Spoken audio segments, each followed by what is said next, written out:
बे समाव मोनसे सोमोनांथाव रादाब मोनसे गोथौ दैमायाव गब'नाय सासे सुबुङा 5 साननि उनाव गोथाङैनो नुजाफैफिनदोंमोन।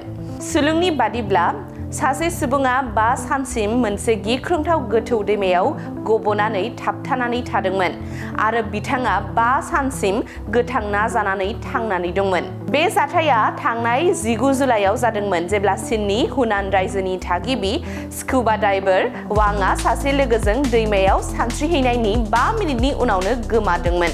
दैमाया गोबां दर्जन मिटार गोथौ जेराव सा बाहागोनि 9 मिटारसो गाहायाव मोनसे जेथो गोनां मिथिंगायारि दन्दर खान्थिनि हाबग्रा दरखं दं। पुलिसआ गोख्रैनो वांखौ नागिरनाय हाबाफारि जागायदोंमोन आरो खोला चीननि गुआंजीनि बैसे सोहोरनि जियांगसी सुगुआं रैखाथि हानजा आरो रोंग'साफोरखौ लिंहरदोंमोन। मोनसे हानजाया बिथांखौ नागिरनो नाजानायाव खेबनै दन्दराव गोथौआव फैदोंमोन, नाथाय गिबि नाजानाया जाफुंसाराखैमोन। नैथि नाजानायनि समाव रैखाथि होग्राफोरा अन्थाइफोराव सोरबा सुबुंनि आथिंनि आगान गानाय बायदि सोदोब खोनादोंमोन। बिथांमोनहा गोख्रैनो नावनि इन्जिनखौ बन्द खालामदोंमोन जाहाथे बिसोरो बै आथिंनि सोदोबखौ खोनानो हायो आरो बेखौ थि खालामनो हायो दि बियो बबेनिफ्राय फैगासिनो दङ। नाथाय वांआ दैमानि गोथौ सिङाव गावनि जिउनि थाखाय दावहायाव नांथाबना थादोंमोन। बियो मेंबायमोन आरो बेबादि सोदोबा फैफिनाखैमोन।